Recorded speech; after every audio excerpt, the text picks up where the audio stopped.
All right, so let's talk about converting between bases now.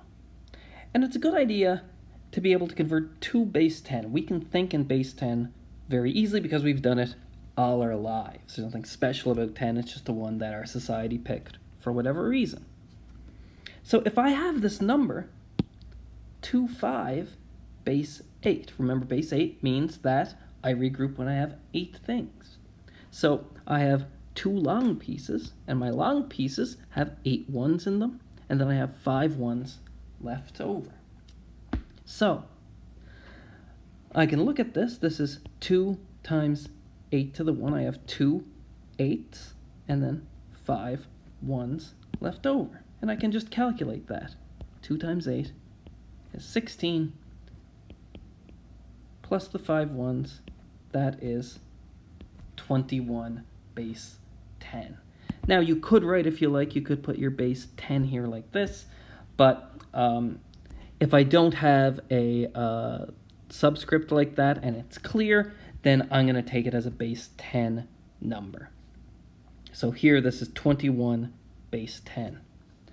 So 25 base 8 is the same as 21 base 10. If I had the same, in fact, maybe I'll do this. I'm going to draw out 21 ones.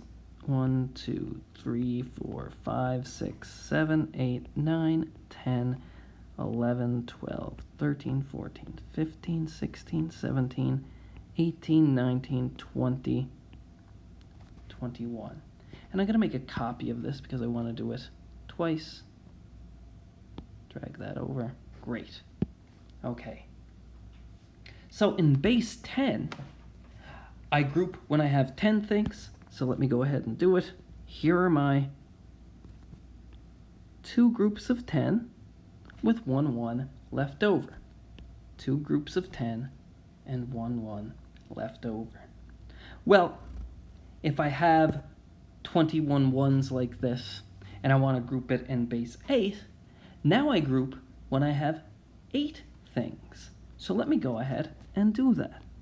So here's a group of 8 ones. Maybe I'll use a different color, actually. Let's use green. Here's a group of 8 ones.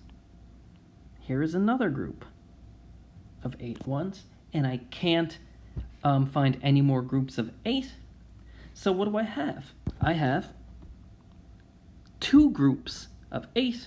And you can see there are 5 ones left over. So the only difference is how many we're grouping. Hopefully, this is kind of easy to see. There's nothing particularly special about 8 things or this number here. We can do the same idea with any base that we like. In fact, I'll let you guys try this one. Convert. Let's do base 3. Convert 2, 1, 2, base 3 to a base 10 number. So try that. Remember, this is how many squares you have, how many long pieces, how many ones. So give that a go. Same idea as up here. You can look back at the previous slide or the previous video if you want to determine how to write this in expanded form, but it shouldn't be too bad. So pause the video now, give that a go.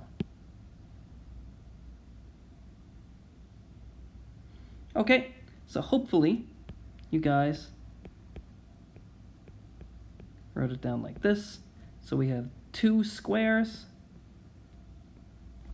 We have 1 long piece, 1 3 to the 1, or just 3. In fact, I don't need an exponent of 1. I can just write it as 1 times 3.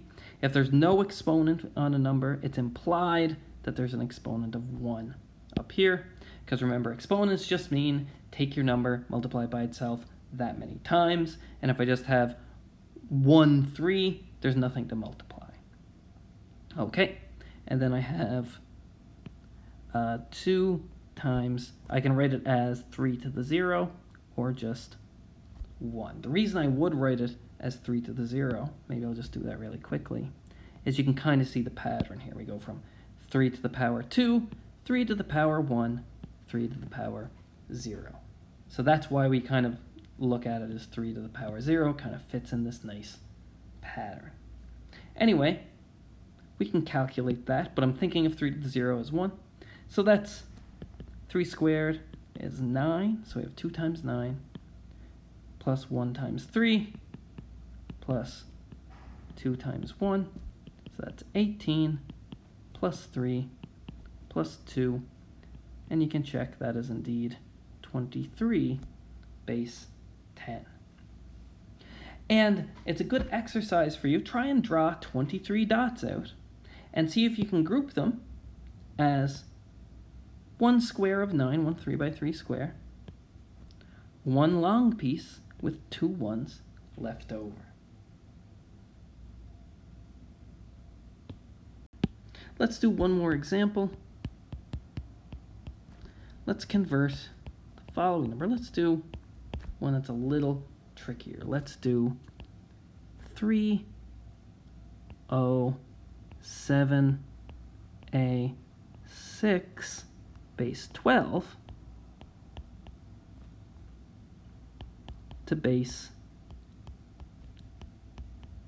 10. So give this a go. Again, pause the video, see if you can write this in expanded form. And if you can, then it's just a matter of multiplying out and adding together your answers for each place value, and you're good to go.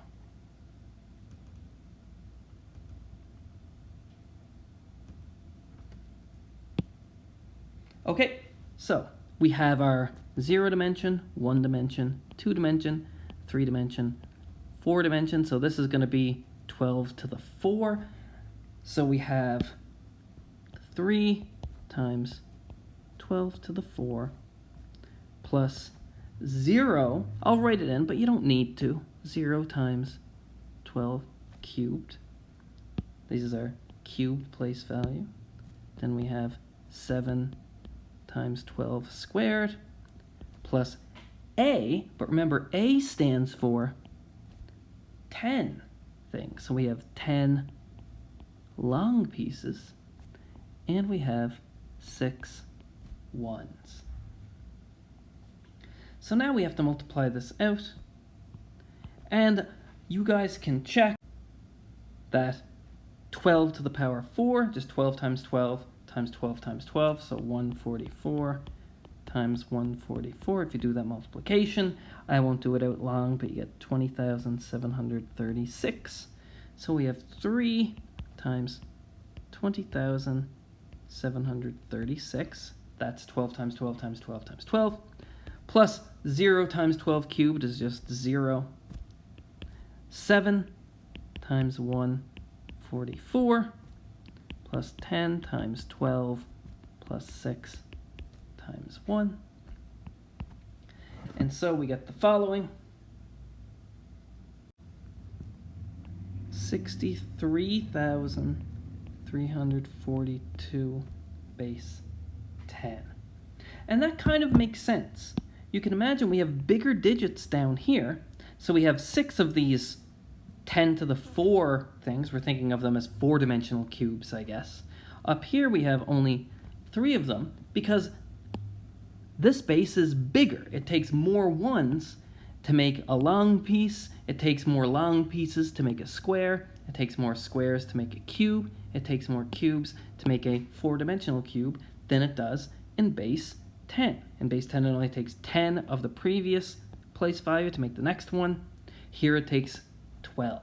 So obviously in base 10, we're going to have more of each thing. All right, so let's go the other direction. If we have a base 10 number, how can we write it in a different base? So let's do an example that's kind of small. So here we want to write 29 as a base 4 number. So what I'm going to do is I'm going to write 29 ones out here.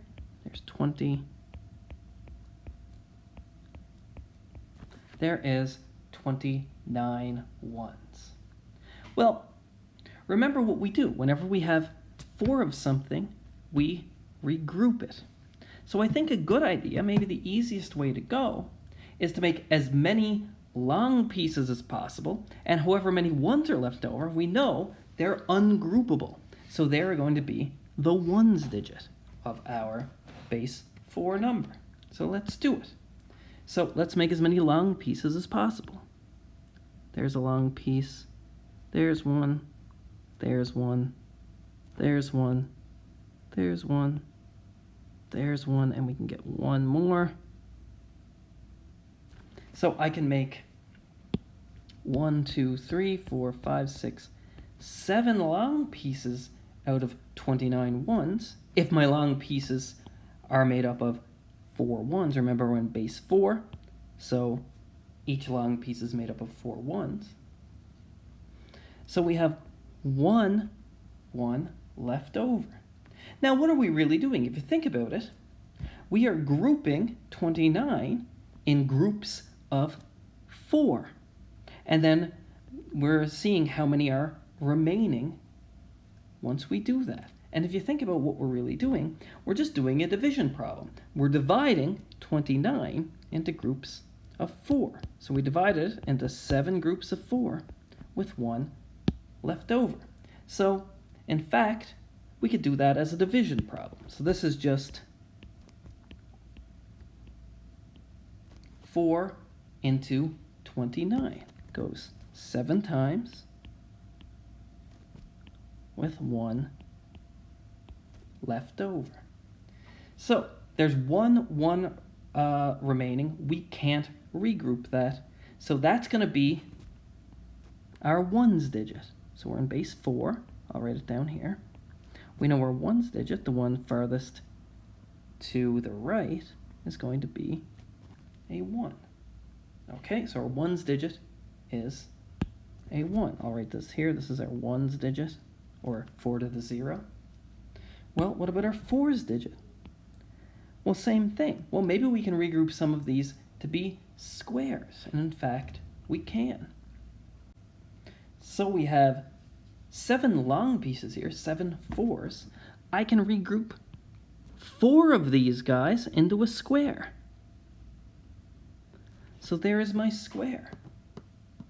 So I grouped 4 long pieces into a square. How many are left over? Well, I have 3 left over.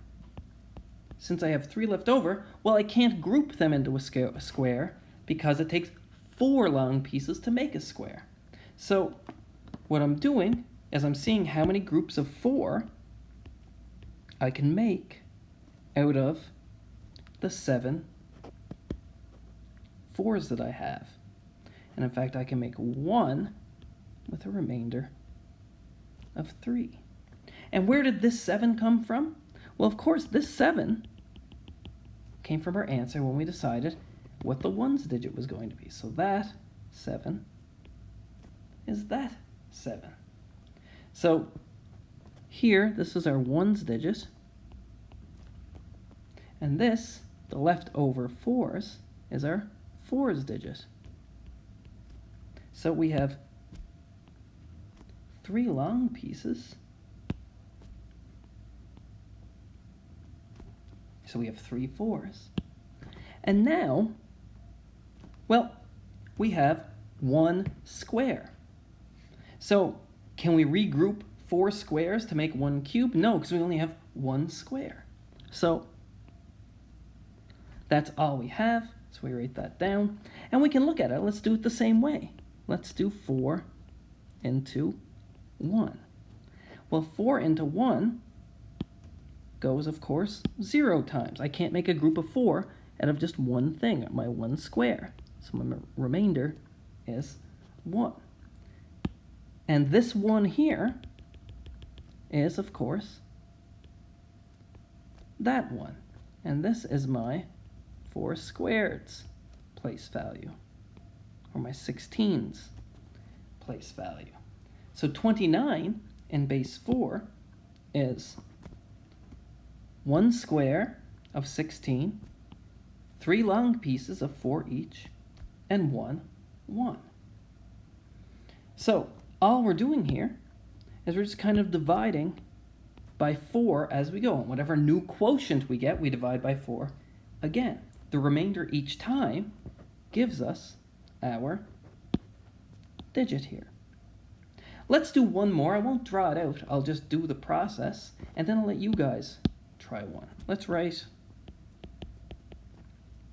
153 as a base, well, let's do base 6 number. Why not? Okay. So,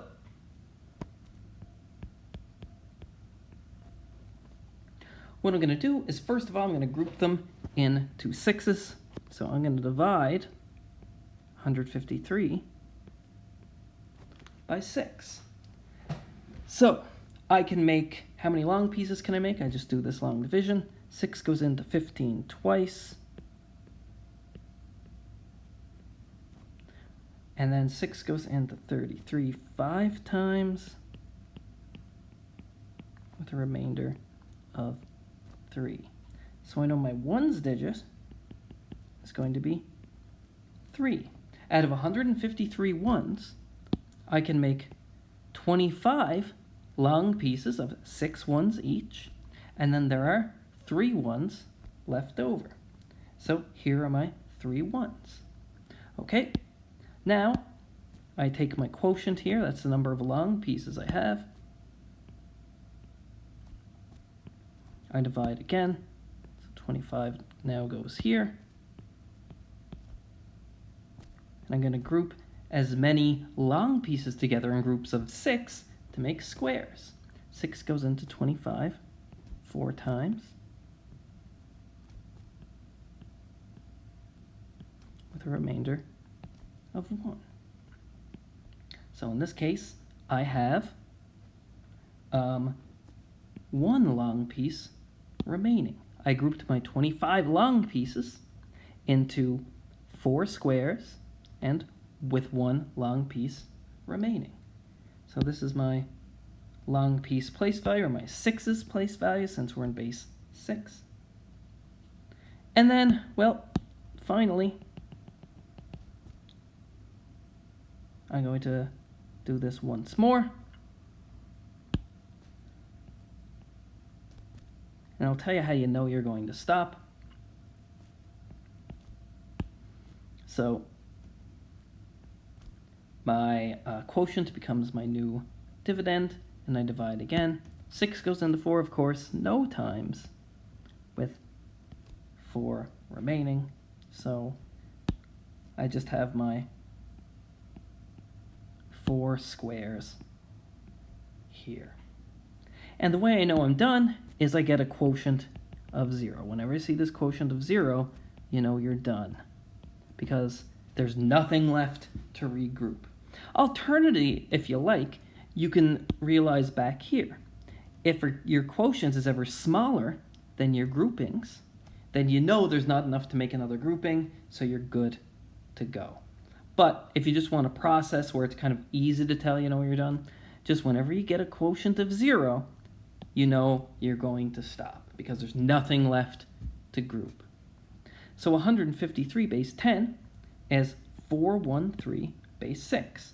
4 squares of 6 by 6 plus 1 6 plus 3 ones. And you can check, if you like, that 4 times 6 squared, which is 36, plus 1 times 6 plus 3 times 1, 6 squared, 6 to the 1, 6 to the 0. If you do that out, you will get 153.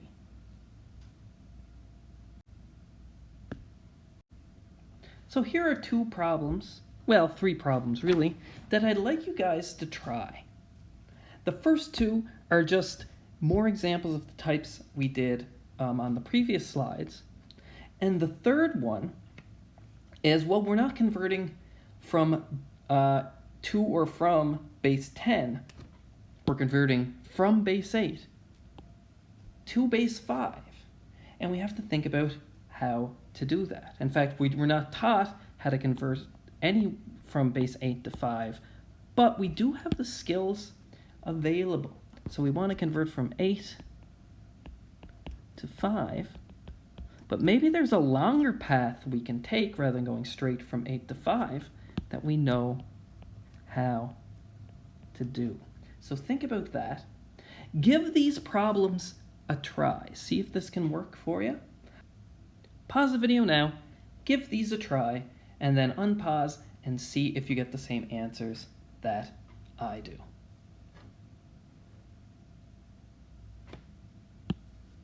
Okay, let's go ahead and do these. So let's convert this to base 7. So again, we're going to group things into 7s as much as we can. So we're going to divide 1,256 ones into groups of 7. 7 goes into 12 once with 5 left over. I'm going to do short division here. So I'm going to do my subtraction in my head and put the remainders up top. If you don't see that, just do long division yourself. You'll see that the remainder that you'll get is just this guy up here. So 7 goes into 55 7 times, and you can check that you'll get a remainder of 6. 7 goes into 66 9 times, and you can check that you'll get a remainder of 3. If you don't see that immediately, I strongly suggest that you pause the video, do the long division yourself, make sure that you're understanding where this is coming from. Okay, so we grouped our 1,256 ones into 179 long pieces of 7 ones each, with 3 ones left over. So we know that our ones digit in our base 7 number is going to be 3. We continue. I'm going to go a little bit faster here. So remember, the quotient here is just becoming your new dividend. So 7 goes into 179, so that's going to be 2 carry your 3. 7 goes into 39 5 times with a remainder of 4. So we know we have 4 long pieces left over. 7 goes in to 25. So remember, our old quotient becomes our new dividend. 7 goes into 25 3 times with a remainder of 4. So we have 4 squares left over. 7 goes into 3 no times with a remainder of 3. So 1,256 base 10 is the same as 3443 base 7. 3 7 by 7 by 7 cubes, 4 7 by 7 squares, 4 long pieces of length 7, and 3 ones. All these together is 1,256 ones.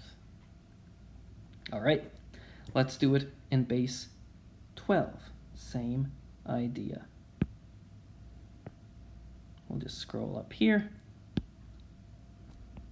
7 into 1, 2, 5, 6, or sorry, not 7.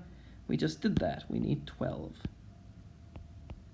12 goes into 12 once, of course.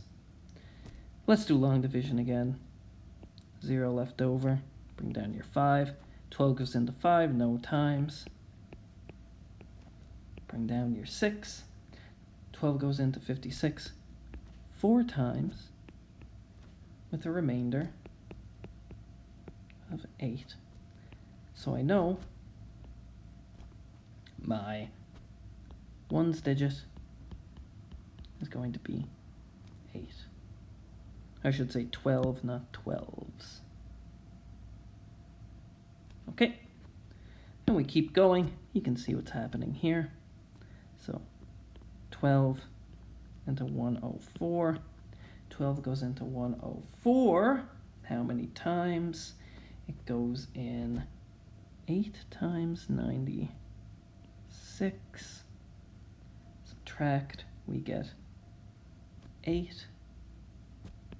So we have another remainder of 8. So we have 8 long pieces that are unable to be grouped. So our quotient again becomes our new dividend. 12 and 8 goes, of course, 0 times with a remainder of 8. So there we go. 1,256 is 888 base 12. So 8 squares of 12 by 12, 8 times 144, plus 8 times 12, plus 8 gives you 1,256. I just want to be, I want to make a point here, and that is, if you had something along the lines of the following, let me just do a quick example. Let me think of this. Let's say you had 12 into 71. Let's say you did that, and you find that you can put 5 12s into 71, and you get a remainder of 11. So in this case, remember, if you have a remainder of 11, what stands for 11 and base 12? Because remember, they're the number of blocks that we cannot group into one of the next place value. There are 11 left over. So the way we write 11 and base 12 is, of course, with a B. So that if we ever have a remainder of 11, we put a B there. If we have a remainder of 10, we put an A there. So hopefully that helps. So there are the first two. And then finally, we have 1, 3, 4, 5, base 8 to base 12. So again, I talked about kind of a longer path, and the longer path we're going to take, or it's to base 5, sorry, not to base 12, to base 5. The longer path, because we don't know how to do this explicitly, but what we can do is we can convert via base 10. So we know how to convert from base 8 to base 10, and then we can convert from base 10 to base 5. So that's going to be our plan of action. All right, so we want to convert to base 10. That's easy enough. 1, 3, 4, 5, base 8 is 1 times 8 cubed. We have 1 cubed plus 3 times 8 squared plus 4 times 8 to the 1 plus 5 times 8 to the 0. And if we calculate this, you should check. I'm not going to do out the long calculation, but it is just a matter of some multiplication. 8 cubed, you can just do something along the lines of 8 times 8 is 64, and then multiply by 8. You'll find that you get 512, because that's just 8 times 8 times 8. But in total, you get 741 base 10. So we converted from base 8 to base 10. Now we just need to convert to base 5. Okay, so that's the first part. The second part is converting from base, this is our first part, here's our second part, converting from 10 to 5. So we're going to divide our 741 ones into groups of 5, and then keep going just like we did above. So we get 1 with a remainder of 2. 7 goes into 24, 5 goes into 24 4 times, so that's 20 with a remainder of 4, and 5 goes into 41 8 times, so our ones digit is a 1. So we have our number that has a ones digit with a 1, then we do 5 into 1, 48. 5 goes into 14 twice with a remainder of 4. 5 goes into 48 9 times with a remainder of 3. So our 5's digit is a 3. Then we keep going. Remember, a quotient always just becomes our new dividend. So 5 into 29 goes 5 times with a remainder of 4. So our squares digit, our 25's digit, is a 4. We keep going. 5 into 5 goes exactly once with a remainder of 0. So our 125's digit, our 5 cubes digit, 5 times 5 times 5, is 0. And then finally, of course, I'll just write it out for posterity, but it's pretty easy to see that 5 into 1 goes 0 times with a remainder of 1. So our remainder here is indeed 1. We found a 0 as our quotient. That tells us to stop. So the number, where is it? 1345 base 8 is the same as 10431 base 5.